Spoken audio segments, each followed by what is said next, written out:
je sais gré à tout le monde qui vient fidèlement de sa compagnie très agréable.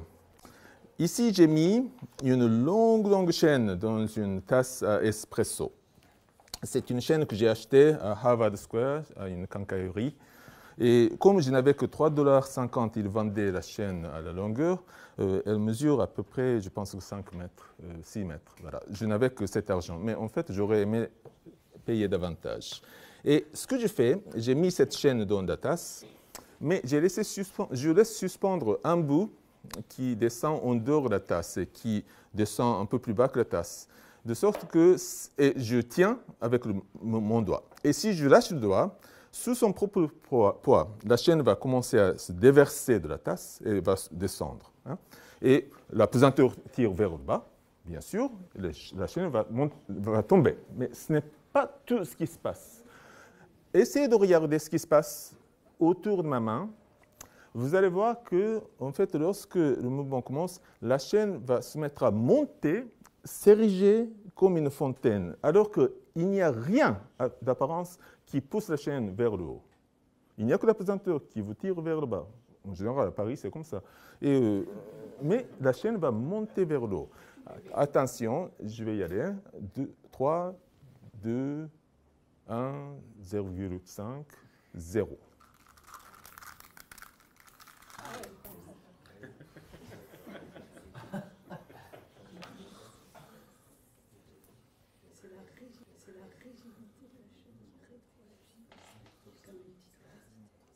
Fontaine de chaîne. Alors, on a mis tout ça, et lorsque j'ai lâché le doigt, la chaîne s'érige comme une fontaine. Et pourtant, aucune force ne semble la tirer vers le bas. Maintenant, je dois remettre la chaîne dans la coupe. Et ce n'est pas si simple que ça, parce que si vous mettez la chaîne comme ça, sans faire attention, la chaîne s'en mêle avec une forte probabilité. Vous savez, c'est un phénomène déjà intéressant à étudier. Et donc, lorsque on essaie de la débiter après, elle s'accroche et ça ne marche pas. Et par conséquent, je dois mettre la chaîne très, très soigneusement dans la coupe en la faisant descendre du haut, petit à petit, en suivant. Donc, vous allez mourir de faire pendant un moment. Et comme ça, nous serons prêts pour la deuxième expérience. Et c'est quand même étonnant que cette chaîne qui est tirée vers le bas monte vers le haut, car nous savons bien que, bien sûr, l'accélération doit être proportionnelle, et en particulier doit être dirigée dans le même sens que la force extérieure. Qu'est-ce qui se passe?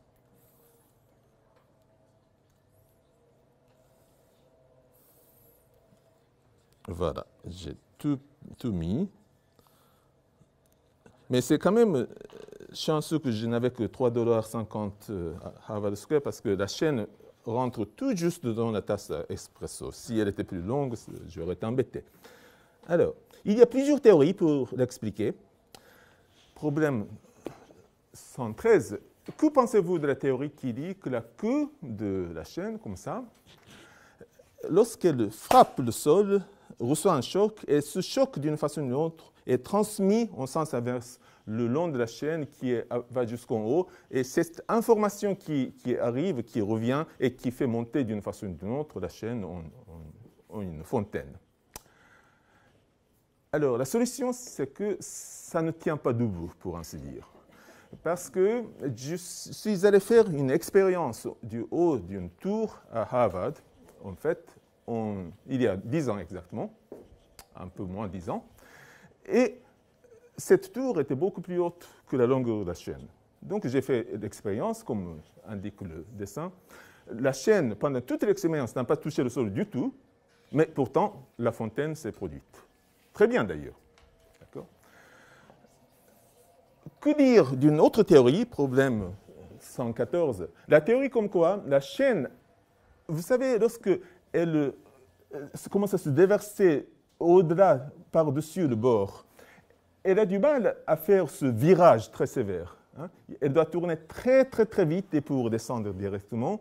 Ça, c'est beaucoup trop de courbure sur le bord. Donc, elle préfère en fait adoucir cette courbure en faisant une grosse courbe comme ça. Là, ce sera plus gentil, voilà, plus confortable. Hein.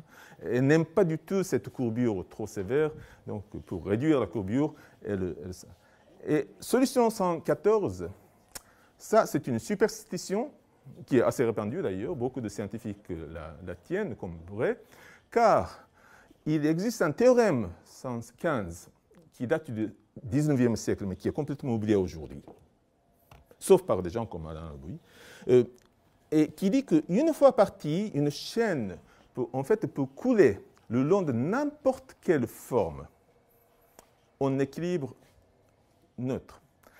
Ce que je veux dire, c'est que, bon, vous mettez une chaîne dans n'importe quelle forme assez raisonnable, comme ça, dans l'espace, d'accord, et vous supposez qu'elle a commencé à couler le long de cette courbe, d'accord, et vous lâchez, il n'y a plus aucune intervention humaine, et vous regardez, et en fait, la chaîne peut continuer à couler le long de cette courbe donnée.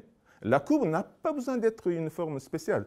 Ce n'est pas caténoïde, enfin chaînette, quoi que ce soit. N'importe quelle courbe, eh bien, la chaîne peut couler le long de cette forme librement, en équilibre neutre. Si elle va assez rapidement pour que les forces extérieures soient négligeables par rapport à cette énergie. Voilà. Je vais y venir. C'est un théorème étonnant. Je vais l'illustrer après. Mais pour l'instant, une démonstration, parce que vous, à l'école normale, vous aimez les démonstrations, n'est-ce pas? Alors, vous regardez une petite partie de la chaîne comme ça, une petite partie qui a la longueur ds, et là, elle sous-tend un angle dθ avec le rayon de courbure R, disons. Et ce petit segment de la chaîne est tiré d'un côté et de l'autre par la tension, T et T plus dt. Oui? Oui? Les maillons de ta chaîne, c'est juste des cercles. Oui, ce sont des cercles qui sont. Pas de forme plus particulière. Non, non, c'est une chaîne absolument normale. Et en fait, ce que je vous montre, ce que je raconte est complètement stable par rapport à différents types de chaînes. Ça peut être des boules qui sont connectées par une espèce de halter, ça peut être des maillons qui sont coincés, ça peut être d'autres choses, mais c'est toujours pas. Ça marche même pour des cordes, en fait. C'est très stable. Mais il faut que tous ces objets aient une propriété absolument indispensable dont je vais parler dans un instant. Mais c'est une chaîne que vous pouvez trouver partout. Voilà. Alors, pourquoi ce théorème de la possibilité de couler le long de n'importe quelle forme? Voilà le schéma. Et là, ce qui se passe, c'est que vous regardez la tension qui agit sur ce segment et prenons la composante normale, c'est-à-dire la composante qui est pointée vers le centre de courbure. Et ça doit équilibrer d'autres effets. Et voilà, la composante normale se trouve en disant que, bon, il y a t plus dt, en facteur, et fois sinus de dθ sur 2, d'une part. Ça, c'est la contribution de cette tension droite, si vous voulez. Et la tension à gauche contribue t fois sinus de dθ sur 2. Et pour dθ assez petit, ça donne t dθ qui est égal à t ds sur r. C'est bien, parce que dimensionnement, c'est correct, parce que ds sur r est sans dimension, il y a t. Et cette composante normale accélère la masse. Combien de masse sur ce segment? C'est ρ fois ds, où ρ, c'est la densité linéaire, c'est-à-dire la masse divisée par la longueur. Pas la masse divisée par le volume. Hein. Faites attention, la dimension, c'est masse divisée par la longueur. Et si vous multipliez par la longueur ds, ça vous donne la masse. Et c'est ça l'accélération. Et donc, vous écrivez que c'est ρ ds fois la composante normale de l'accélération. Tout le monde connaît, c'est ça, la forme centrifuge ou centripétale. C'est v au carré sur r est égal à t fois ds sur r. Bon, ds s'annule. Et plus, disons, la composante normale d'une force extérieure que je vais noter par F perpendiculaire. D'accord? Petit f perpendiculaire. Voilà. Alors, ça, c'est l'équation absolument générale du mouvement. Mais maintenant, on va supposer que, en fait, la chaîne coule assez vite. Hein. Ça va très, très vite. D'ailleurs, elle coule assez vite pour que la force extérieure soit négligeable par rapport à l'effet cinétique, si vous voulez. C'est-à-dire, ρ v sur 2, v au carré sur r doit être beaucoup plus grande que f perpendiculaire. Hein. Et c'est ça la limite de la vitesse. Et on a, dans ce cas, le dernier terme disparaît, et vous allez voir que le rayon de courbure disparaît aussi, et simplifié. Et c'est remarquable, c'est-à-dire qu'il y a un équilibre entre T, d'une part, la tension, et ρ V au carré, d'autre part, c'est-à-dire l'effet centrifuge. Et tout simplement, on aurait pu l'écrire tout de suite, mais c'est ça, indépendamment de la courbure. C'est-à-dire que même si vous avez une partie de la courbe un gros virage, ou une partie de la courbe presque droite, ça n'a aucune importance en ce qui concerne la chaîne, elle ne sent pas du tout la courbure. Tout ce qui compte, c'est l'équilibre entre la tension et ρ V au carré. D'accord? C'est tout ce qu'il y a. Donc, la courbe n'a rien à voir avec cette dynamique. Donc, la géométrie n'intervient pas. Ça peut se passer sur n'importe quelle courbe. C'est QFD. Et en particulier, on peut faire une expérience que j'ai faite à MIT, observation 116. Vous avez sur le mur, vous attachez un moteur qui tourne à grande vitesse, une roue, et sur la roue, vous accrochez une chaîne en lacet, une chaîne fermée, les deux bouts sont coincés comme ça, et là, le moteur emporte la chaîne, et puis voilà, ça commence à tourner, la chaîne coule dans l'air maintenant, mais bien sûr soutenu par le moteur. Mais là, vous allez, et avec votre doigt, vous cabossez, vous déformez la courbe, comme ça.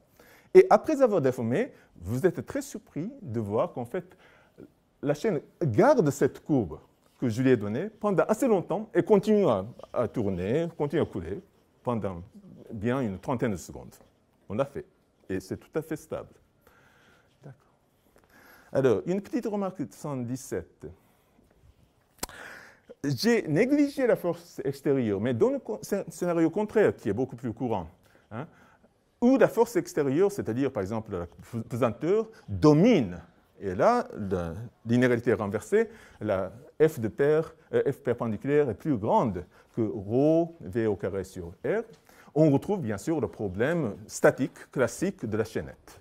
Si vous pendez une chaîne entre deux points, quelle est la forme? Eh bien, tout le monde l'a résolu il y a longtemps, et c'est exactement le cas où V est négligeable. Et cette terminologie à propos de chaînette catena, catenary en anglais, et ainsi de suite, est due à Huygens. À propos, est-ce que vous arrivez à prononcer le nom de Huygens? Parce que il a été, je pense que le premier président de l'Académie des sciences à Paris, non? C'est un grand monsieur, voilà, 91, pardon. Et lorsque vous faites cette expérience, vous venez de me faire voir, me voir faire, pardon, au début. En fait, il y a une difficulté expérimentale de la fontaine. Et ce n'est pas vraiment que le phénomène soit subtil, mais lorsque vous préparez la chaîne dans la coupe, il y a une propriété exaspérante de la chaîne qu'il faut quand même contrer, c'est que si on entasse au hasard la chaîne, elle s'en mêle. Presque toujours. Donc, il faut mettre la chaîne très, très doucement, très soigneusement dans la coupe. Et comme ça, vous n'allez pas, comment dirais-je, emmêler la chaîne. Bien. Passons maintenant quand même à l'exploration de ce qui se passe vraiment au fond des choses. Et nous allons voir qu'il y a toute une généralisation de ce phénomène qui nous attend. Alinéa 2, réaction étrange. Je n'ai pas trouvé d'adjectif convenable en français, je l'ai appelé étrange. En anglais, je l'appelle anomalous reaction. On ne peut pas dire anormal, parce que normal signifie quelque chose qui intervient. Bon, ça veut dire perpendiculaire. Donc, je ne peux pas dire anormal, parce qu'il faudra encore ensuite parler de la réaction normale. Ce n'est pas la réaction normale dont il s'agit. Donc, je vais appeler ça réaction étrange, et les autres réactions auxquelles on est habitué, ce sont des réactions ordinaires. Bon, réaction étrange. Le problème fondamental, c'est qui érige la fontaine? Ce sont des fées, peut-être c'est Dieu, ce sont des anges, enfin je ne sais pas. Tadashi cache un petit fil qui est suspendu du plafond, c'est ce que dirait M. Bergeron. Et alors, solution. D'abord, je vais énoncer un principe, ou plutôt un fait de la nature, auquel nous ne sommes pas du tout habitués, et je vais commencer ensuite à le décortiquer. Il se trouve que lorsqu'un stimulus extérieur agit sur un système quelconque, parfois le système exhibe une réaction qui n'est pas opposée à l'action. Hein? Et c'est ça que j'appelle réaction étrange, anomalous reaction, en violation apparente de la troisième loi de Newton, qui dit que action et réaction doivent être égales et opposées, et évidemment sur la main sont alignées. Mais non, il existe beaucoup de cas où, en apparence, cela n'a pas lieu. Et effectivement, dans l'expérience que nous venons de montrer, la fontaine, eh bien, la pesanteur tire vers le bas, mais la réaction, c'est d'aller vers le haut. D'accord? Donc, c'est en sens opposé. L'accélération en sens opposé. Alors, je vais vous montrer un modèle en jouet qui illustre bien ce qui se passe. Imaginons qu'il y a un bâton qui tombe, ce qui est en chute libre, mais un bâton un peu incliné, d'accord, par rapport au sol. Un bâton incliné. Et lorsqu'il va frapper le sol, par conséquent, c'est un bout du bâton qui va frapper le sol d'abord et l'autre bout est encore en l'air. D'accord? Et là, lorsque un bout percute le sol, tout d'un coup, pouf, le bâton tourne. Parce que la percussion lui donne un moment cinétique instantané et le bâton tourne.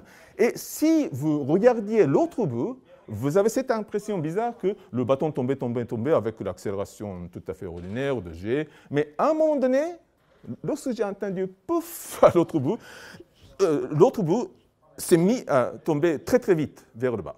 Donc c'est comme si quelqu'un l'avait tiré vers le bas. Voilà. Maintenant, retenez ce modèle en quelque sorte une unité et faites une longue chaîne de bâtons, comme ça.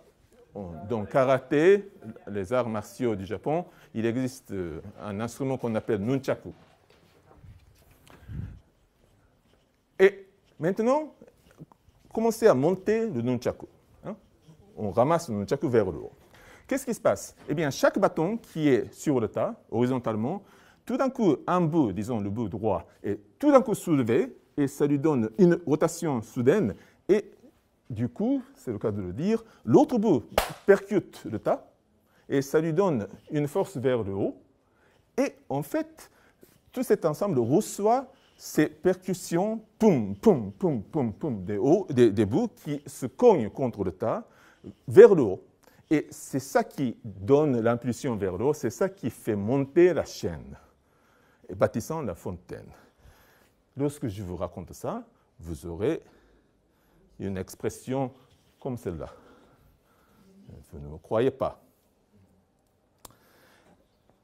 Et même si vous ne me croyez pas, je dis que la clé de ce phénomène, la clé de tous les phénomènes dont nous allons parler, c'est que le modèle s'articule encore, c'est le cas de le dire, sur la raideur flexionnelle du bâton.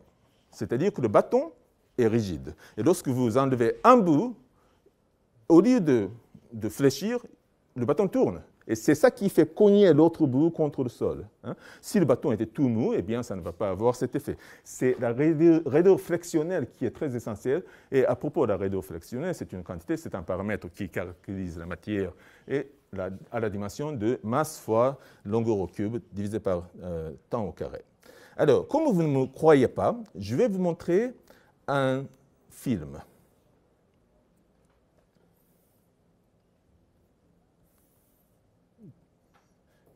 Qui va vous convaincre, va commencer à vous convaincre qu'en fait, je dis vrai, malgré tout. C'est un film qui a été fait par mon ami, un grand mécanicien, Andy Ruina, de Cornell University. Et je lance le film et ensuite, je vais vous expliquer d'abord ce qui se passe. Vous voyez deux échelles de cordes qui descendent, à gauche et à droite. D'accord? Et en fait, ces deux échelles de cordes sont en chute libre. Chaque échelle a des bâtons qui sont connectés les uns sur les autres par des cordes à deux bouts, mais chaque bâton est incliné soit vers la gauche, soit vers la droite, soit vers la gauche, soit vers la droite. D'accord? En alternance. Et elles sont toutes deux en chute libre.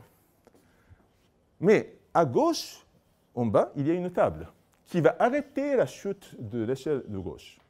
À droite, il n'y a rien, c'est l'abîme. L'échelle droite tombe sans être dérangée. D'accord? Et Donc, l'échelle de gauche sera arrêtée par un obstacle, l'échelle de droite est en chute libre jusqu'à la fin. Mais vous allez voir que c'est l'échelle de gauche qui se met à tomber plus vite parce qu'elle est arrêtée par un obstacle. Allons-y. C'est au ralenti. Hein? Voilà. Maintenant, l'échelle de gauche, pouf, atterrit. Et vous voyez que la différence se prononce de plus en plus. L'échelle de gauche commence à tomber plus vite.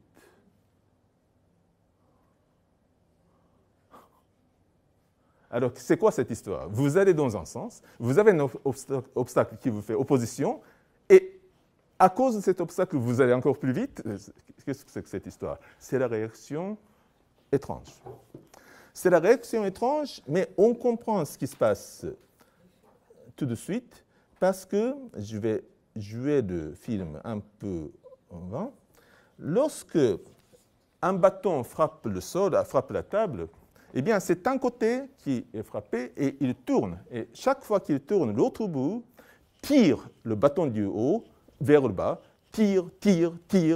En fait, ça développe une tension à cause de la compression. C'est un des rares cas dans la nature où une situation compressive développe la tension à l'intérieur du système. D'accord? C'est comme ça que ça marche. En tout cas, vous n'avez pas besoin de m'écouter, vous avez vu l'expérience, c'est ça. Et ce qui se passe à propos de la fontaine de Chêne, c'est, vous imaginez, les échelles de Ruina c'est son nom, ce qu'il a découvert ce phénomène vers 2000, c'est les échelles de Ruina, comment dirais-je, tournées à l'envers. Lorsque vous commencez à tirer l'échelle comme ça, vers le haut, l'échelle de corde vers le haut, vous commencez à dire, tiens, celle qui part d'une table commence à monter un peu mieux, hein, alors que celle qui est descendue jusqu'aux abîmes, en fait, monte normalement. Mais qu'est-ce que c'est que cette histoire? J'ai l'impression d'avoir une force vers le haut qui m'aide à monter. Et c'est exactement ça. D'accord? Très bien. Alors, une petite culture. Si vous avez une baguette, malheureusement, je suis très heureux, hein, comme un oiseau, de vivre à Paris, mais incroyablement, pour la première fois depuis 20 ans, je n'ai pas trouvé de baguette chez moi. Alors, je n'ai pas pu la porter, mais si vous avez une baguette, posez-la sur la table et vous lui donnez un coup de doigt, pouf, un bout. Et le bâton va se mettre à tourner, bien sûr. Autour de quel point va-t-elle tourner? Vous savez, pas du centre. En fait, autour de ce qu'on appelle le centre de percussion qui est décalé du centre d'inertie et de la longueur qui est 1/6 de la longueur du bâton par rapport, voilà, on peut tout calculer, mais enfin, il y a un centre de percussion qui intervient. Pour nos discussions qualitatives, ce n'est pas très important, mais ça fait partie de votre culture. Voilà. Maintenant, faisons quelque chose de beaucoup plus barbant. Problème 1, 2, 3. C'est bien. Nous allons calculer la réaction étrange pour un bâton ramassé à la tension T0 et à la vitesse V0. Nous allons faire une analyse quantitative. Et pour cela, regardons le dessin. Vous avez un bâton de longueur L qui est un peu incliné, donc le bout gauche touche le sol et le bout droit est dans l'air. Et au bout droit, on est en train de tirer le bâton vers le haut avec une tension tout à fait ordinaire, qu'on va noter par T0, à une vitesse V vers le haut. Mais à l'autre bout, gauche, en fait, le bâton reçoit une réaction vers le haut, R, qu'on va appeler réaction étrange. Peut-être que R va être nul, ça va, comme résultat de calcul, mais je vais quand même trouver R. Peut-être qu'il n'y a pas de réaction étrange dans l'univers. Ça va bien parce qu'on peut déjà arrêter le cours, aller boire un coup. Mais si R existe, eh bien, ça va nous donner beaucoup à manger. Alors, solution 1, 2, 3. En temps dt, on tire la masse de combien? Eh bien, la masse rho v dt, parce que vdt, c'est la longueur de cette échelle qui est montée, et rho, c'est bien sûr la densité linéaire, c'est la masse. Donc, l'impulsion imprimée, c'est la masse fois la vitesse, c'est-à-dire rho v au carré dt, et de sorte, on voit tout de suite que la première équation, c'est T0 plus R est égal à rho V au carré. C'est tout à fait conforme à ce que nous avons dit lorsqu'on ne parlait pas de la réaction étrange. La tension était toujours égale, enfin, dans cette approximation, à rho V au carré. D'accord ? Mais d'autre part, il faut une autre équation pour trouver T0 et R. Il faut deux équations pour trouver deux inconnus. Alors, quelle est la deuxième équation? Ça vient bien sûr du moment cinétique, de la rotation, parce que la première vient de la translation. La force sur la masse, c'est-à-dire rho V au carré sur rho L, et l'accélération, d'accord, a priori. Et divisant l'accélération par le rayon, c'est-à-dire L sur 2, on obtient l'accélération angulaire de ce bâton. Et si vous avez suivi le calcul, c'est 2 fois V sur L, tout ça au carré. D'accord? Et ensuite, en égalant ceci au moment des forces, vous avez cette belle équation. D'abord, le moment des forces, c'est, bon, T0 a tendance à tourner tout ça dans le sens anti-horaire et R a tendance à tourner tout ça dans le sens horaire. Donc, vous avez plus et moins comme signe L sur 2 fois T0 moins L sur 2 fois R, ça est égal à le moment d'inertie fois l'accélération angulaire. Le moment d'inertie, vous rappelez depuis votre top, vous demandez à Tadashi qui se le rappelle, voilà, vous écrivez, et le résultat, c'est ce moment de force est égal à 1/6 de rho L V au carré. Et il y a deux équations en deux inconnus, c'est-à-dire T0 et R, c'est facile de les résoudre quand même. T0 et R se partagent entre elles 2 tiers et 1 tiers de rho V au carré. D'accord? En cette proportion, dans ce scénario très idéalisé. D'accord? Donc, effectivement, R, la réaction étrange, existe et en fait réclame 1 tiers de toute la tension, si vous voulez, pour elle-même. Et ces formules, remarquablement, sont indépendantes de L, c'est-à-dire l'échelle de longueur du bâton. Ah, c'est bien. Comme ça ne dépend plus de la longueur, on peut tout bêtement et innocemment prendre la limite du continu. Lorsque L va vers 0, ρ va vers infini, et pourtant ρ fois L converge vers une limite finie non nulle. Et cette limite, c'est très utile parce que si vous étudiez par exemple un fil, mais un fil avec une certaine propriété de raideur flexionnelle, ça marche aussi, la théorie marche. On n'a pas besoin des maillons. On n'a pas besoin de discrétisation pour faire marcher cette théorie. D'accord? Et pour les chaînes, à vrai dire, plus réalistes, si on fait l'étude expérimentale et théorique, en fait, la R, c'est-à-dire la réaction étrange, réclame non pas tout à fait la moitié de la tension ordinaire, c'est 1 sur plusieurs. Et vous vous rappelez que plusieurs, pour nous, c'est un terme technique. Hein? C'est racine de 10. Plusieurs au carré, par définition, c'est 10, un ordre de grandeur. Très bien. Voilà. Bon, vous pouvez maintenant vous réveiller parce qu'on a fini ce calcul.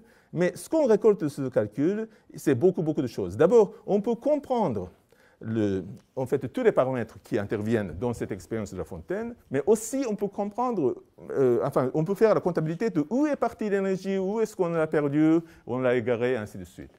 D'abord, regardons ce budget de dépenses. Problème 1, 2, 4. Quelle fraction de l'énergie cinétique est dissipée par le choc dans ce genre d'expérience? Parce qu'il y a beaucoup de chocs. J'ai dit, avec onomatopée, paf, paf, paf, paf, boum, boum, boum, boum. Il y a beaucoup de chocs. Et là, chaque choc dissipe un peu d'énergie. Eh bien, la réponse est que la moitié de l'énergie totale est dissipée au choc. D'où vient la chaleur, si vous voulez. Parce que, d'une part, le travail fourni par la force, c'est quoi? Bon, la force, c'était RV au carré, et la longueur sur laquelle agit la force, fournit la force, c'est V fois dt. D'accord? C'est ça le travail, c'est ça l'énergie qui est fournie. Par contre, l'énergie qui est reçue et gardée par cette petite partie de la chaîne, c'est en demi, ma fois la masse, c'est rho V dt fois V au carré. Et si vous comparez une formule à l'autre, eh bien, la première est 2 fois plus grande que l'autre, l'autre est à la moitié de la première. Voilà. Donc, la moitié de l'énergie fournie par le travail est perdue à la dissipation. C'est bien. Les chocs, c'est terrible. Mais on va voir que les chocs peuvent être agents créateurs aussi. Alors, maintenant, on va faire passer à la prédiction de la théorie, enfin post-diction, parce qu'on a déjà fait l'expérience. Mais c'est bien post-diction, parce que vous savez, comme a dit un sage, il est très difficile de prédire, surtout l'avenir. N'est-ce pas? Alors, voici le schéma.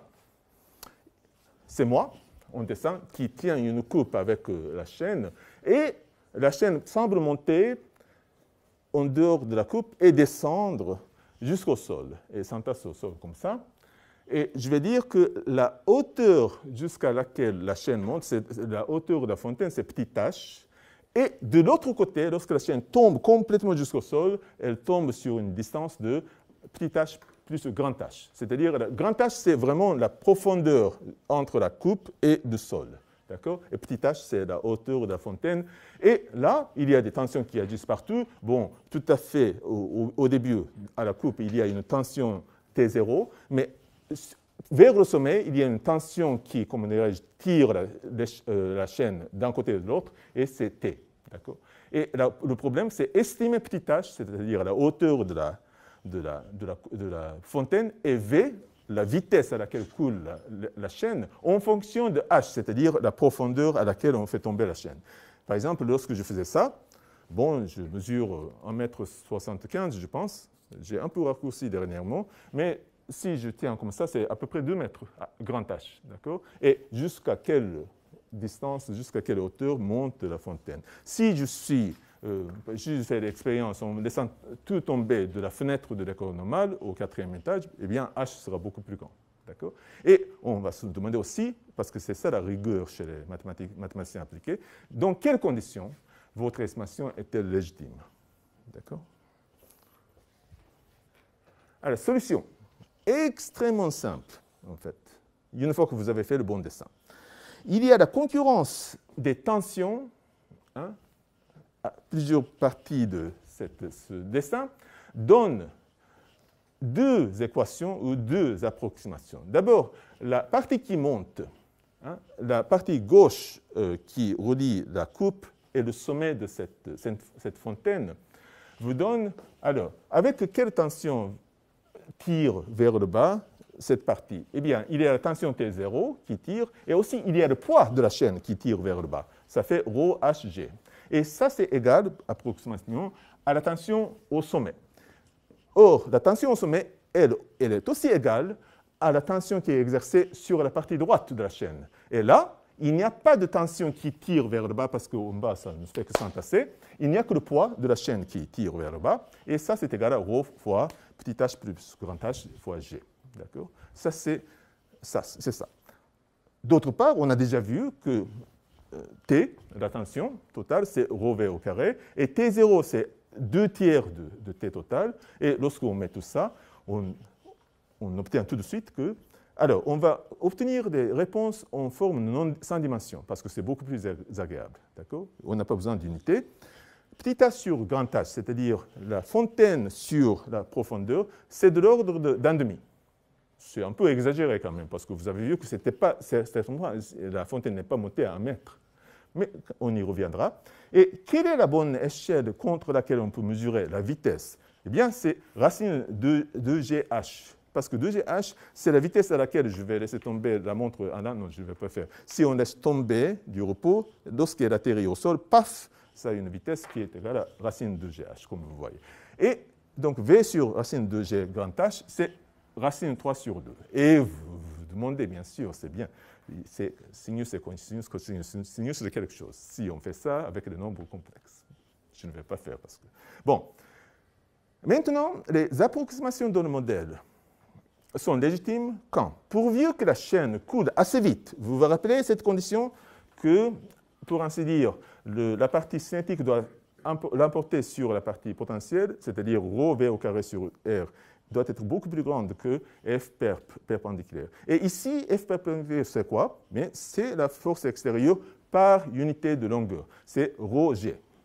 Donc, si vous faites tout ça, bon, ρ s'annule, et donc tout va bien si, après quelques calculs, après tout ça, si grand H est beaucoup plus grand que le rayon de courbure R au sommet.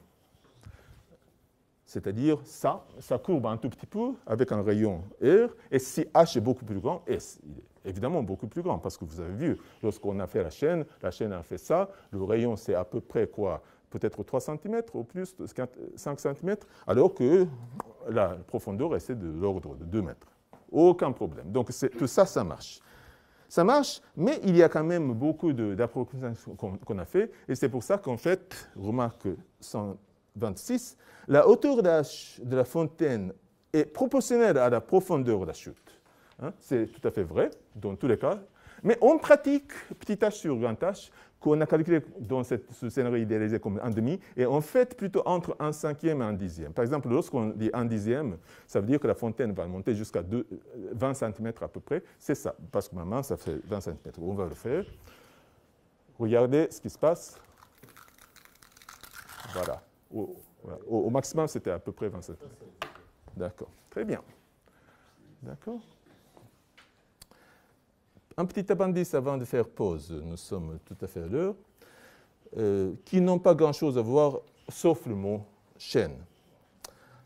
Vous savez, si vous suspendez une chaîne d'un point et vous la faites osciller, comme ça, balancer, ça va osciller et vous avez une intuition, vous pouvez presque visualiser, je suis sûr, comment ça oscille.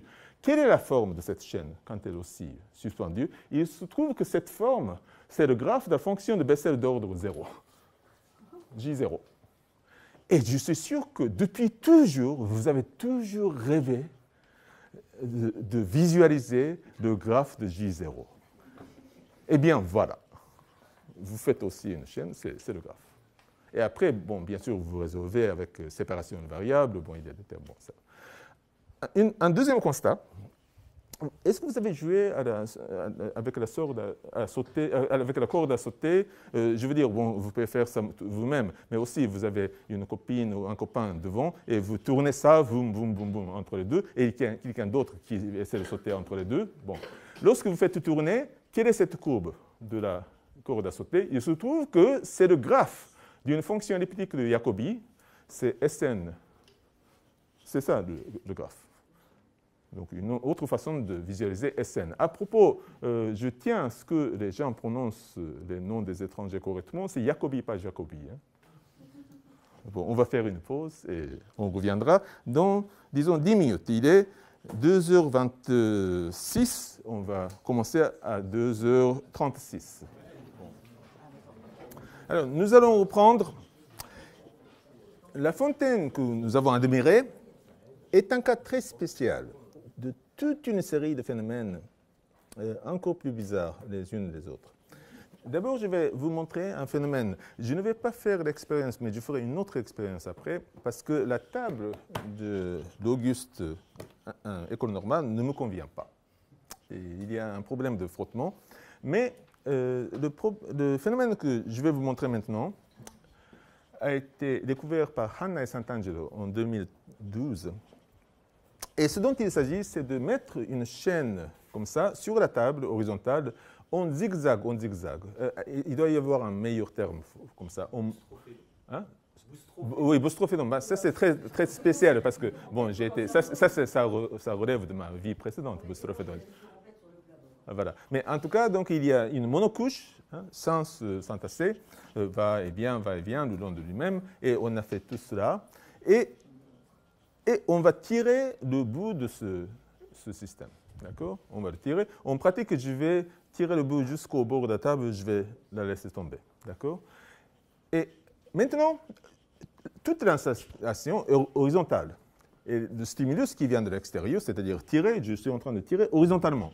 Donc, il n'y a nulle composante verticale de quoi que ce soit. D'accord? Et que va-t-il se passer lorsqu'on tire le bout? Voici l'expérience. Alors,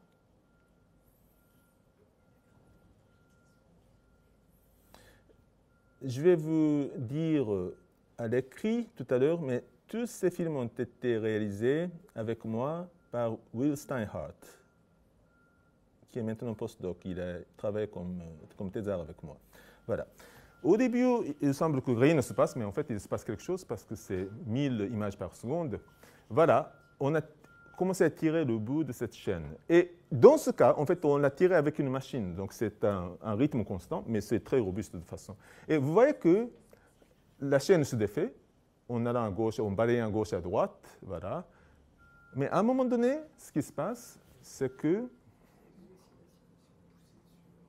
voilà, et le pouce un peu vers derrière, ça c'est très important. Voilà, il y a une partie qui commence à se lever, mais qui, voilà, et il y a une arche qui est formée et qui est très puissante, et une arche verticale, alors que rien, personne ne la pousse vers le haut, et elle est très stable, la même forme, qui danse à droite, à gauche, à droite, à gauche, voilà, voilà, voilà.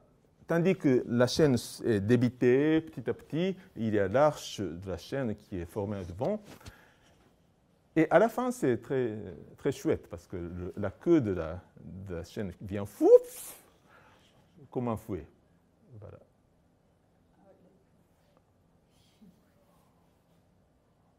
Et vous voyez qu'il y a beaucoup de torsions à la racine. On y reviendra aussi. Et à la fin, regardez, regardez. Pouh! Voilà, voilà. C'est très bien. Voilà.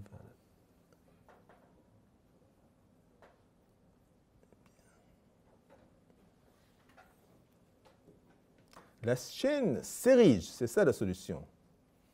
127, pardon. Telle une arche.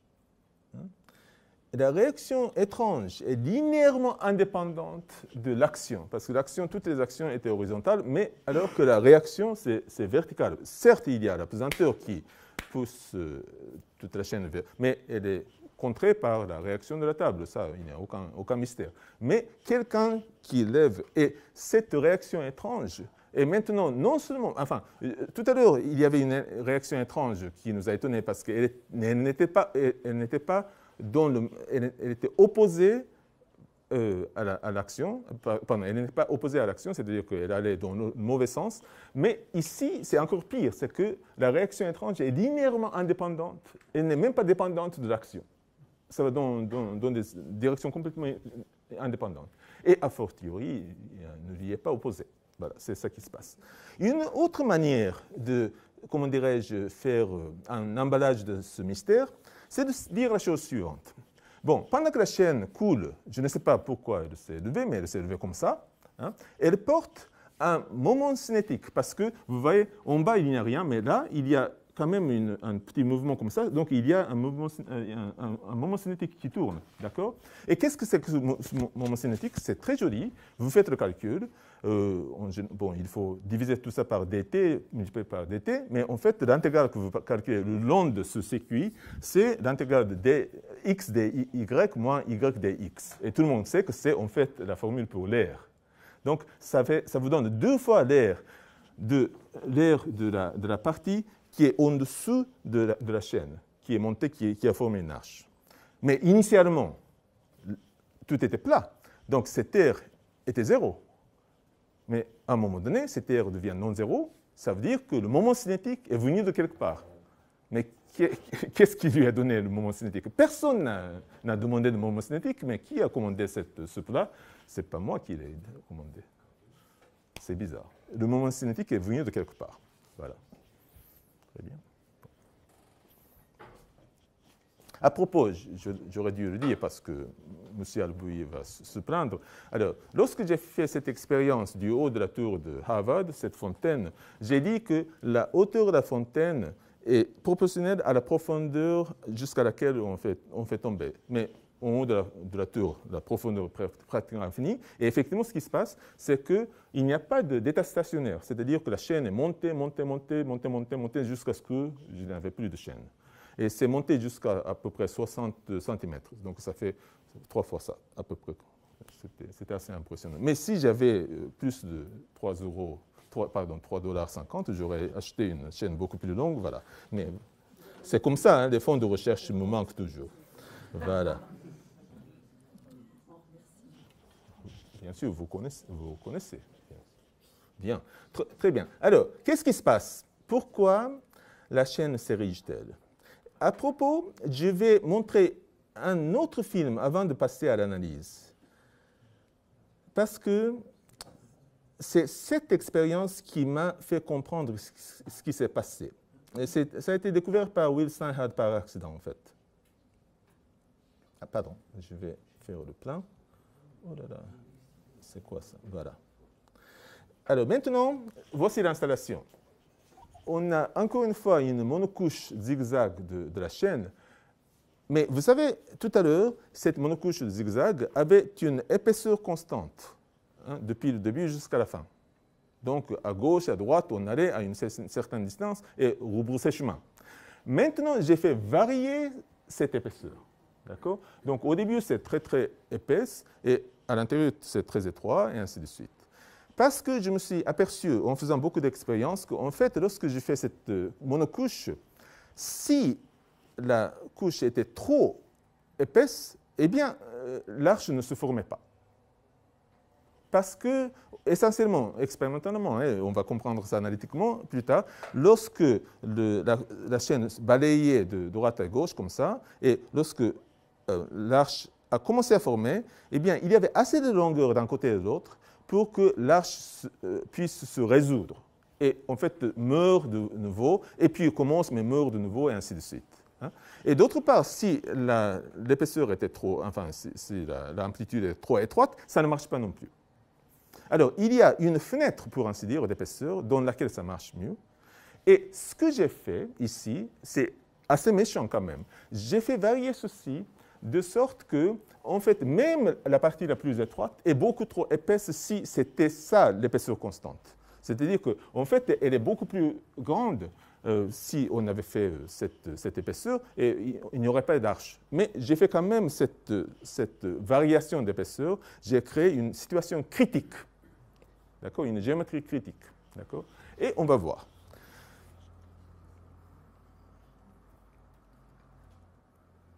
Voilà, ça commence comme d'habitude. Et comme l'épaisseur est trop grande, vous allez voir que la chaîne qui est débitée, il y a une petite boucle qui forme, voilà, et qui va de gauche à droite à gauche, comme ça. Il y a des boucles qui s'entassent, vous voyez. Mais ça ne se lève pas. Tout est résolu, il n'y a pas d'arche. Mais lorsqu'on passe par ce point critique de l'épaisseur, vous allez voir, voilà, il y a beaucoup de boucles qui se sont entassées comme ça, peut-être 3 ou 4. Là, tout d'un coup, on a passé par le point critique, mais après le point critique, en fait, l'arche meurt. Elle continue pendant un moment, mais voilà, elle s'abaisse, elle baisse les bras, et voilà, il n'y a plus rien. Donc, c'est seulement au passage de ce point critique de l'épaisseur que quelque chose s'est passé.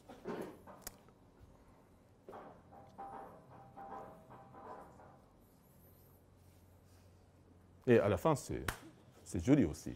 Pouf, l'effet du fouet, on va le retrouver.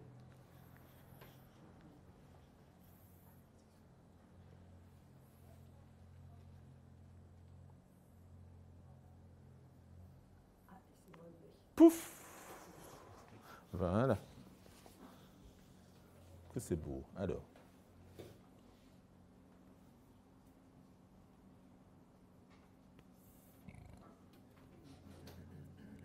Qu'est-ce qui passe au juste?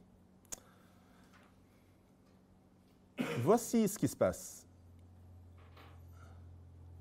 Prenons une partie de cette monocouche qui va de droite à gauche à droite et qui est débitée à la fin, comme ça.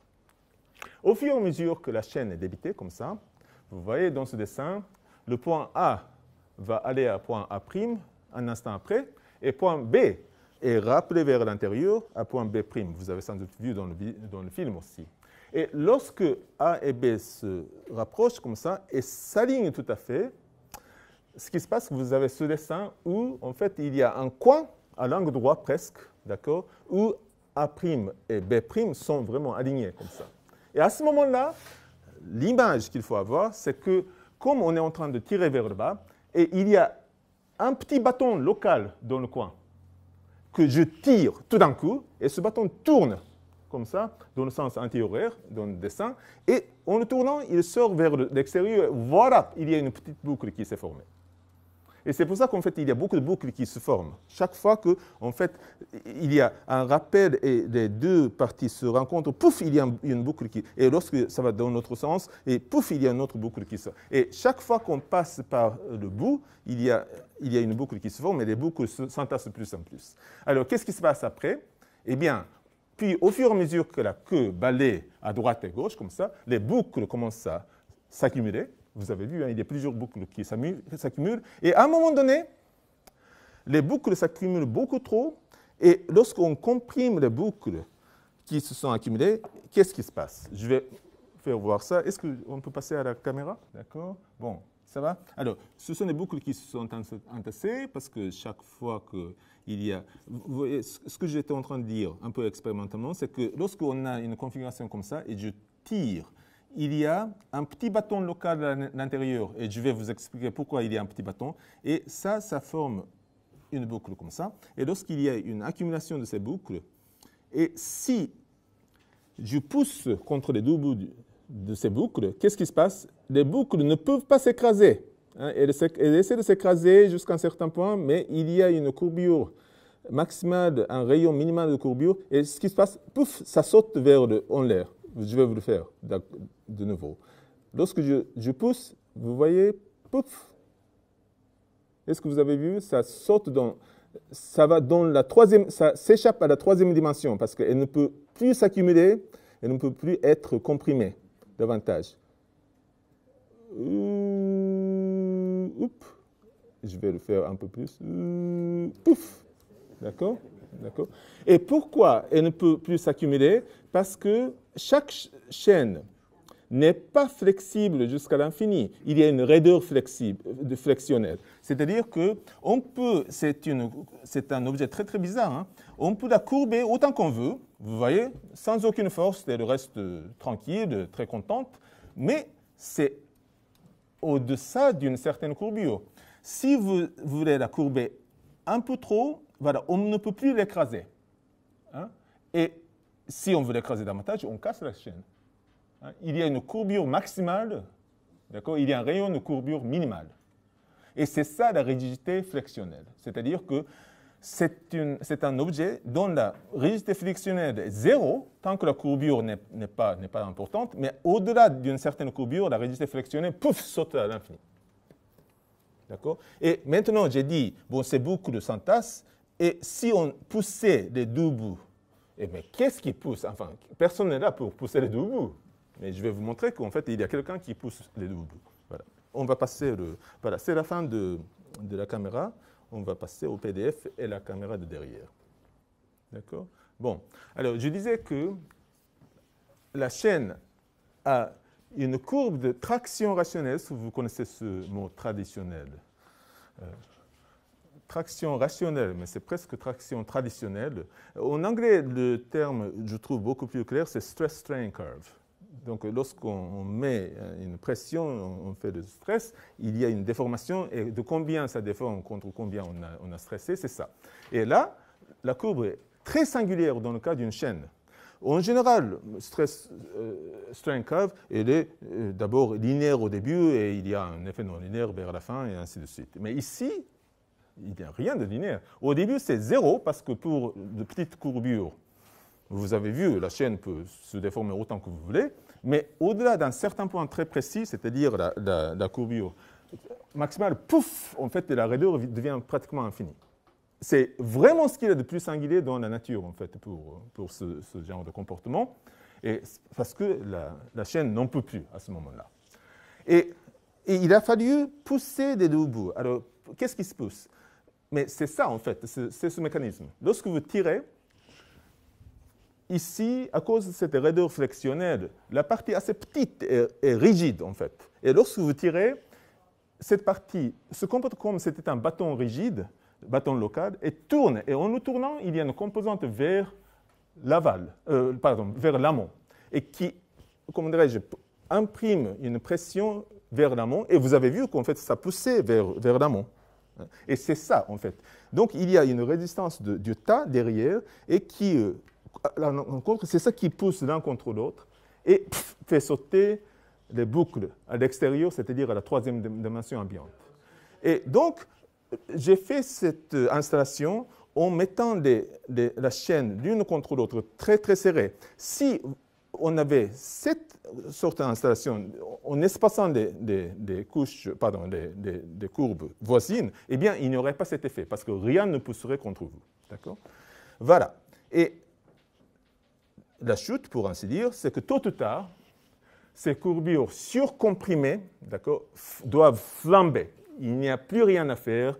C'est beaucoup trop. La chaîne n'en peut plus. Et il faut qu'on fasse quelque chose avec ces courbures qui sont devenues trop grandes.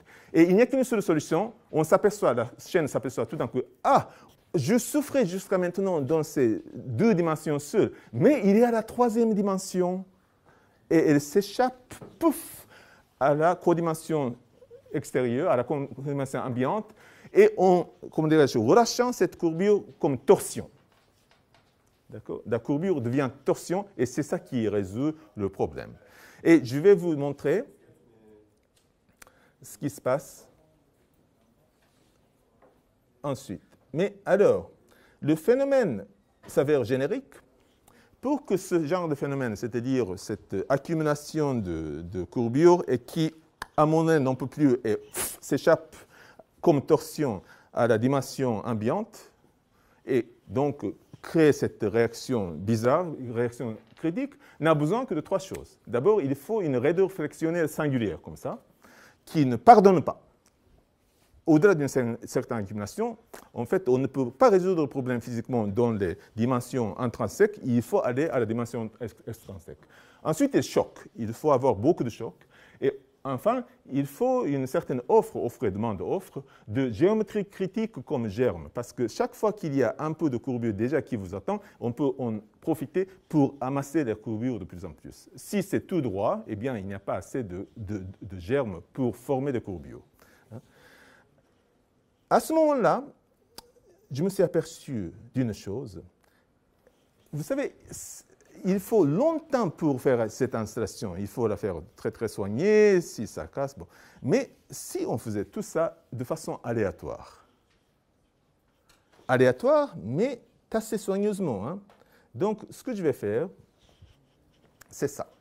Ah, pardon, j'ai dit que c'était la fin, mais ce n'est pas la fin. En fait, il y a une autre expérience. Je suis désolé, j'ai mal compté. Et vous pouvez peut-être descendre la caméra un peu pour capter ça d'à côté. J'ai une question maintenant. Oui? Qu'est-ce qui se passe quand on coince la chaîne entre deux plaques de plexiglas? Voilà, très bien, très bien, très bien, très bien. Alors, c'est une bonne question. Et en fait, NASA, c'est-à-dire l'Agence spatiale américaine, m'a contacté pour me demander quelles sont les bonnes expériences à envoyer dans l'espace. Voilà. Donc, je vais en parler. Mais en attendant, bien sûr, la première chose, c'est si on éliminait cette codimension ambiante, qu'est-ce qui se passe? Eh bien, la chaîne coince et ne bouge plus. Lorsqu'on essaie de tirer, en fait, c'est très, très dur de tirer et puis ça coince. Parce que la courbure trop accumulée empêche le mouvement et voilà. Il y a ce qu'on appelle jamming en anglais. Et en fait, en coinçant entre les deux plaques, on peut mesurer, comment dirais-je, le stress qui est exercé verticalement en fait par la coincation. Enfin, bon, d'accord, très bien. Alors, peut-être c'est de plus bas que vous pouvez faire. Bon, ça va. Oui, un peu plus bas. Et je vous promets, c'est la dernière expérience sur la table, d'accord. Alors. C'est bien, aujourd'hui, il y a des temps d'attente, vous pouvez discuter parmi vous, sortir le chocolat de votre poche. Oui, voilà, c'est très bien, c'est très bien. Bon. Et de côté, et je vais me mettre comme ça, vous avez changé d'angle. Il faut prendre cette partie, comme voilà, c'est bien. Je peux m'éloigner un tout petit peu, peut-être cette partie. Oui, voilà. Même un peu plus haut. Oui, c'est ça, c'est bien. Oui, non, c'est bon, c'est bon. Ça, c'est parfait, c'est parfait. Alors, maintenant, je vais faire un tas aléatoire. Mais si je déverse tout en même temps, la chaîne va s'emmêler. C'est pas bien. Donc, c'est quand même assez délicat. Ce que j'ai fait, c'est de d'abord mettre la chaîne de façon soignée dans la coupe. Et maintenant, je vais faire l'inverse de l'expérience que nous avons faite. C'est-à-dire que je vais maintenant faire le tas en faisant ceci. D'accord?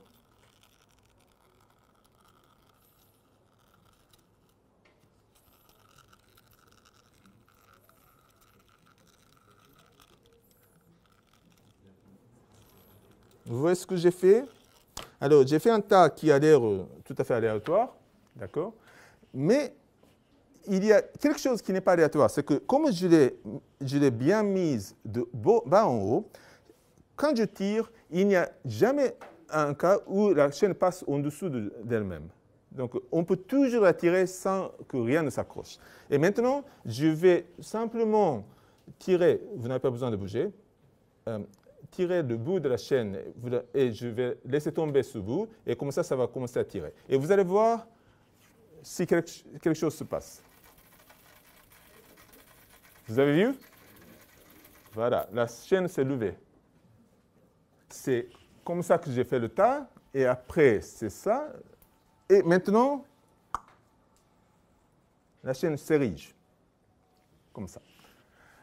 Voyons cela de plus près et plus lentement avec un film. C'est mon favori.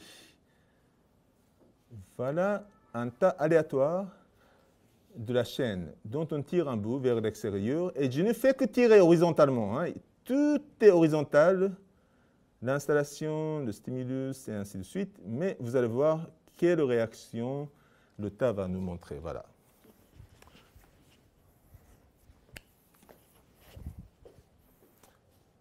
Commence et à un moment donné, voilà, la chaîne se lève. Et vous voyez, lorsque la chaîne se lève, à la racine, il y a beaucoup de torsions. C'est tordu beaucoup. Et c'est ça, là, toutes les courbures qui étaient là, dans le tas, se sont relâchées vers la coordination ambiante en torsion. Et voilà, ça se lève très beau. Hein. Et en fait, cette arche va s'incliner d'un côté et de l'autre côté, ça n'a aucune importance, elle est absolument stable. En fait. Elle garde toujours sa forme. Voilà. Il y a beaucoup de torsions qui partent. Voilà. Je trouve ça méditatif. Il faudra que quelqu'un mette de la musique là-dessus. Voilà. C'est un tas aléatoire dont je ne fais que tirer un bout. Voilà. Ah, voilà. Mais là, elle s'est inclinée, donc vous le voyez un peu au biais, mais en fait, c'est la même superficie qui va dans ce sens. Enfin, elle se lève de nouveau.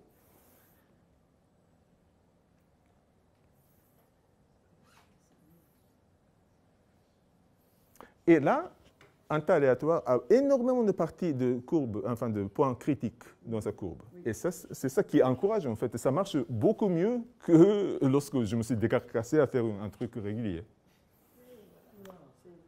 Comme toujours, la moralité, c'est qu'en fait, lorsqu'on fait quelque chose de façon aléatoire, ça marche souvent beaucoup mieux que si voilà, je fais quelque chose exprès. Voilà, très bien.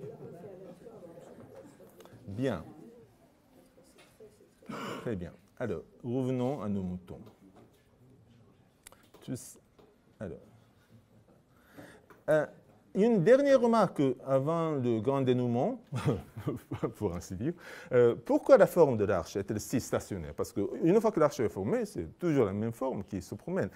Et pourquoi, par exemple, le long de la chaîne, elle ne se déplacerait pas, par exemple, à l'aval ou à l'amont, ou elle ne se scinderait pas en deux, et ainsi de suite. Hein? Pourquoi enfin, c'est non seulement un soliton, mais aussi un soliton qui est sur place, enfin, qui ne bouge pas. Et pourquoi ça?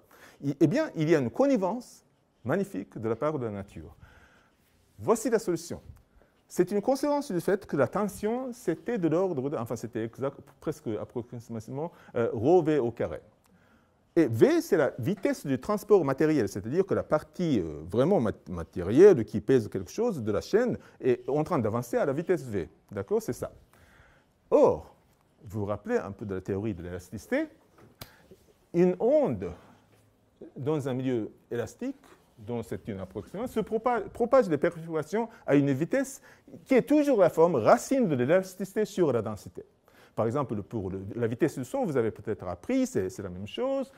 Pour d'autres partie C. Alors, mais ici, qui tient le rôle de l'élasticité? C'est T, c'est la tension. Divisé par densité, c'est ρ, c'est racine de T sur ρ. Mais si vous vous rappelez cette formule, ça c'est aussi V. Hein?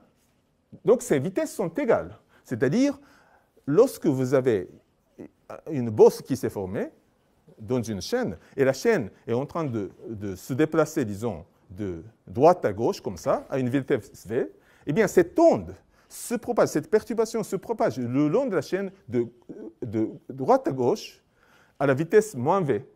À la vitesse V. Et elle s'annule absolument, parfaitement à cause de cette connivence, et du coup, l'onde reste sur place.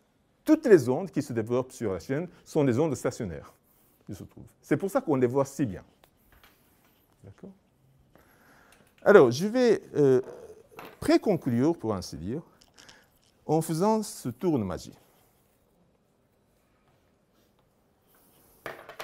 Vous voyez ce lacet de chaîne, donc c'est une chaîne fermée maintenant, que je vais suspendre à ma main, comme ça. Je tiens le bout. Et il y a un cercle, un bracelet.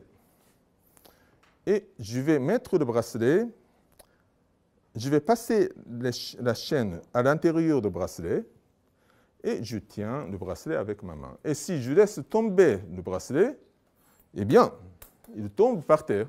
Parce que rien n'arrête la chute du bracelet, bien sûr. D'accord? Vous êtes à coque, donc il doit tomber par terre. Bien. Je refais l'expérience. Et maintenant, je vais chuchoter quelque chose au bracelet. C'est très bien. Je vais le caresser, c'est bien, très, très bien. Et je laisse la chaîne se calmer. Et maintenant, je laisse tomber le bracelet. Ah, ok, c'est quoi ça? Le bracelet s'est accroché à la chaîne. Mais pourtant, il n'y avait pas de topologie avant. Mais qu'est-ce que c'est que cette histoire? Enfin, pourquoi? Quoi? Non, mais ça ne va pas, ça. Attendez. Alors, lorsque je passe le bracelet, la chaîne est complètement à l'intérieur du bracelet, et je laisse tomber, hein, et le bracelet tombe, bien sûr, parce que rien n'arrête, il n'y a pas de topologie qui l'arrête. Hein? Et je parle tout doucement. Oui, le bracelet connaît un peu de topologie, en fait. Et c'est surtout la chaîne qui connaît la topologie. Ah, maintenant, tu vas t'accrocher. Hein?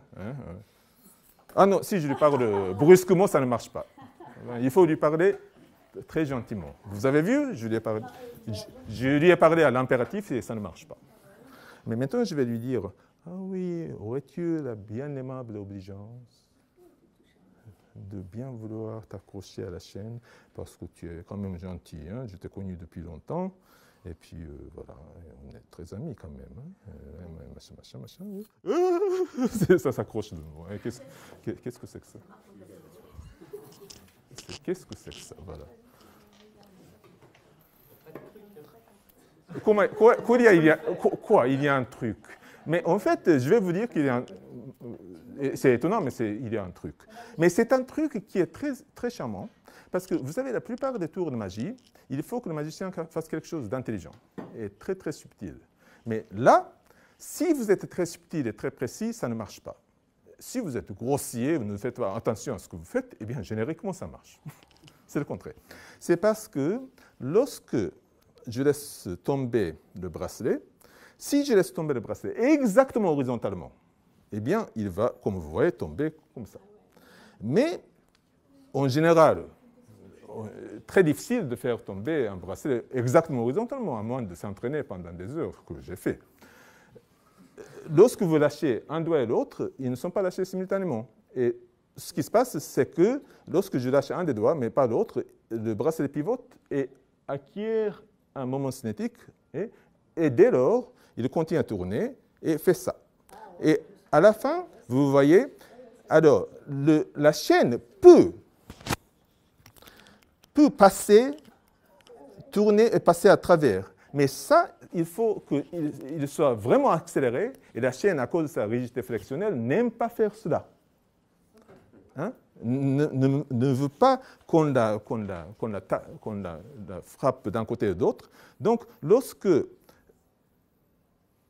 on arrive à la fin, la chaîne veut rester sur place avec beaucoup d'inertie, et ce qui fait ça, c'est ceci, et voilà, ça s'accroche. C'est encore allé trop vite. Ah, c'est encore allé trop vite? Bon, je vais y aller encore plus doucement. Il faut le faire soi-même, en fait. Lorsque le bracelet commence à tourner, il fait ça, et à la fin, Oh bah oui, oui, là, je sais déjà. d'accord, c'est déjà, alors, vous allez voir, est-ce que vous voyez bien? Oui, non, Je là, tire non, comme ça, et en fait, voilà, ça s'accroche comme mais ça. ça s'est fait vraiment dès le début. Ça. D'accord. Et ça arrive parce que, encore une fois, la chaîne, à cause de sa rigidité flexionnelle, a beaucoup d'inertie et ne veut pas être tournée d'un côté ou de l'autre comme ça. Si vous le faites avec un fil très mou, eh bien, ça ne marche pas. Vous pouvez faire un fil chez vous, ça ne marche pas du tout. Avec une chaîne, ça marche. Parce que la chaîne a cette propriété matérielle extraordinairement méchante d'avoir une singularité dans le graphe de sa raideur flexionnée par rapport à la courbure. D'accord? Bien, c'est ça le secret. Alors, il reste, je suis avare, hein? Je suis avare. C'est ça la fin de cette partie, mais je vais vous montrer quelque chose d'autre qui n'a rien à voir avec le thème d'aujourd'hui, mais quand même, je vais faire un peu de publicité. Vous savez, comme vous avez remarqué, j'aime beaucoup résoudre les problèmes de physique avec les mathématiques, et je fais un peu ma carrière en résolvant des problèmes que d'autres ont cru irrésolubles. Par exemple, il y a eu une période de plusieurs années, j'ai travaillé en hydrodynamique. Il existe une théorie très classique qui remonte à Kirchhoff et Helmholtz du mouvement collectif des tourbillons ponctuels dans le plan. Ça, c'est très classique. Maintenant, on peut le généraliser à n'importe quelle surface de Riemann et machin chose, avec le bord, sans bord, et ainsi de suite. Et pendant quelques années, le meilleur simulateur numérique de la dynamique des tourbillons, c'était mon cerveau. Donc, je produis des solutions exactes. Voilà, de la sorte, j'aime beaucoup résoudre les problèmes. Alors, un des problèmes que j'ai résolus, c'était le suivant. Vous imaginez, si je vous la raconte, c'est qu'il y a un film très, très chouette qui va venir. Vous imaginez un cylindre creux, comme ça, vertical, d'accord, où la pesanteur pointe vers le bas, toujours. Je pense que le professeur Mason a entendu parler, mais je vais dire quelque chose de nouveau dans un instant. D'accord? Dans ce cylindre creux, je vais mettre une boule en mouvement sur la paroi antérieure. D'accord? Je fais trois hypothèses très importantes. D'abord, la boule est toujours en contact avec la paroi, sinon, bon, elle chute en chute libre, ce n'est pas intéressant. Deuxièmement, il n'y a pas de dissipation, l'énergie n'est pas perdue. Et troisièmement, et de façon la plus caractéristique, la boule roule toujours le long de la paroi, ne glisse jamais.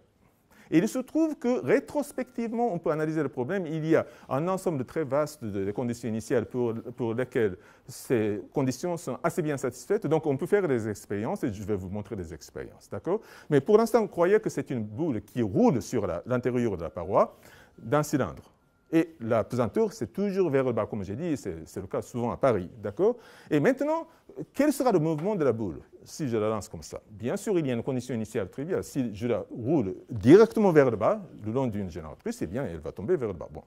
Supposons alors qu'il y a une composante horizontale non nulle de la vitesse. Et comment est-ce que la boule va rouler?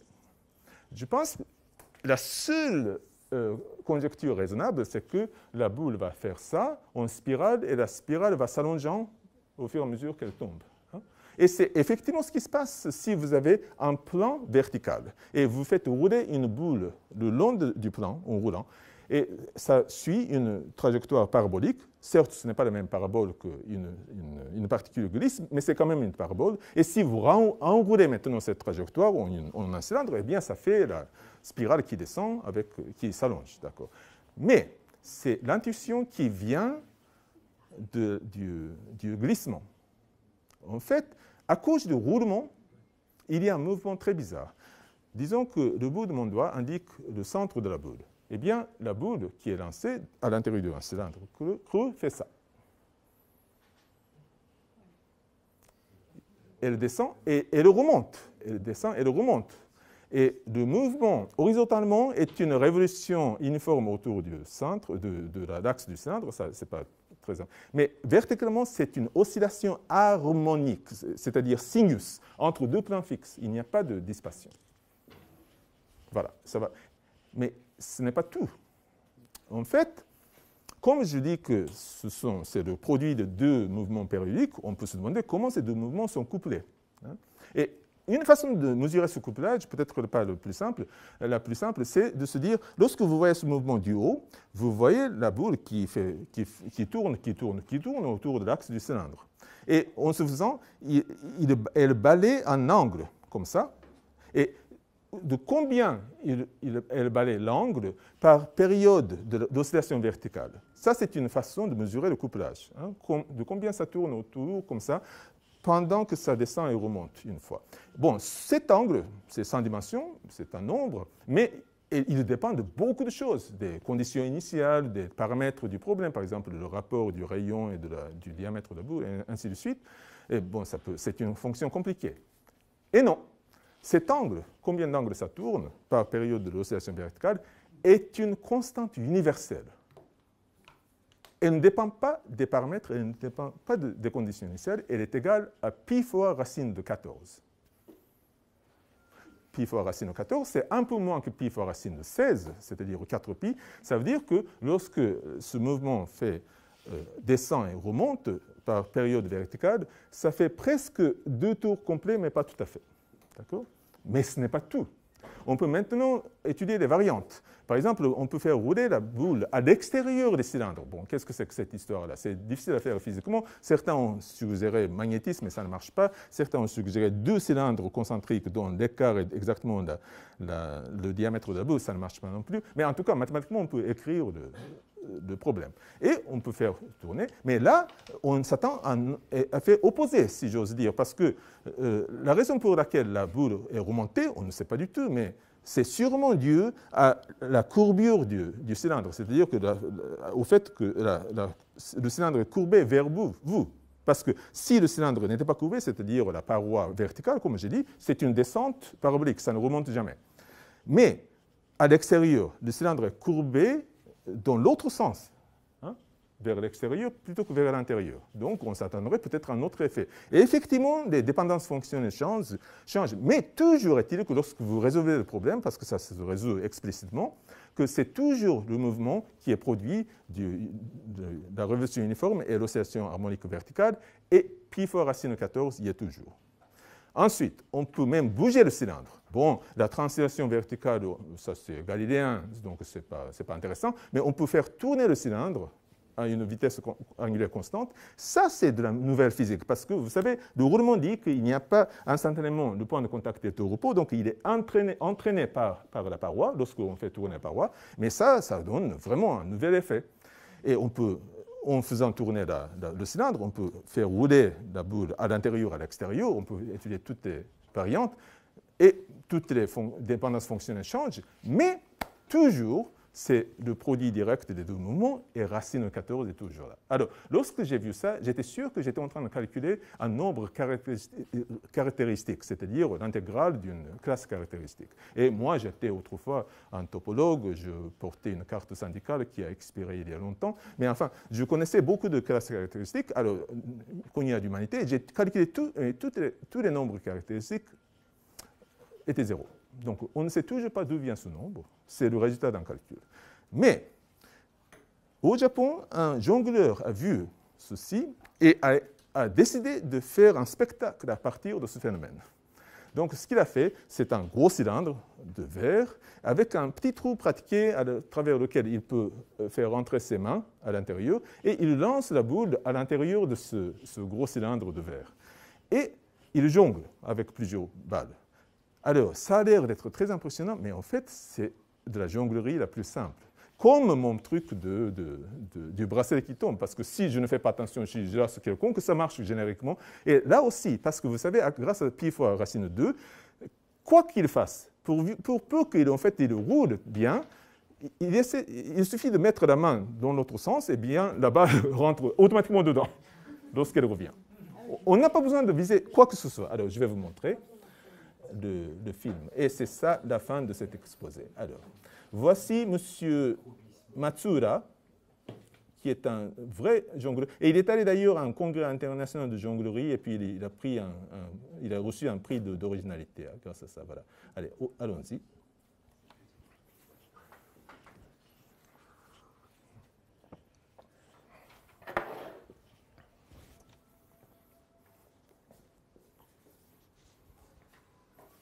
Vous voyez le cylindre transparent et voilà, il met son bras à l'intérieur à travers un trou, il ramasse une boule, il souffle, il lui insuffle la vie, comme ça, il le fait rouler, et ça monte.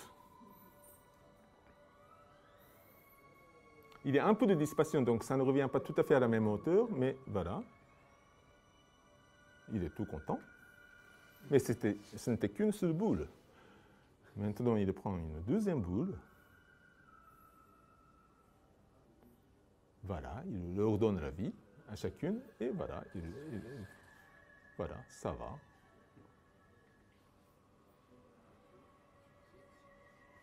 C'est très beau, hein? C'est très beau, mais c'est très simple. Je l'ai essayé moi-même, en fait, chez Matsuura. C'est très facile. Voilà, mais ce n'était que 2 boules. Maintenant, il va jongler 4.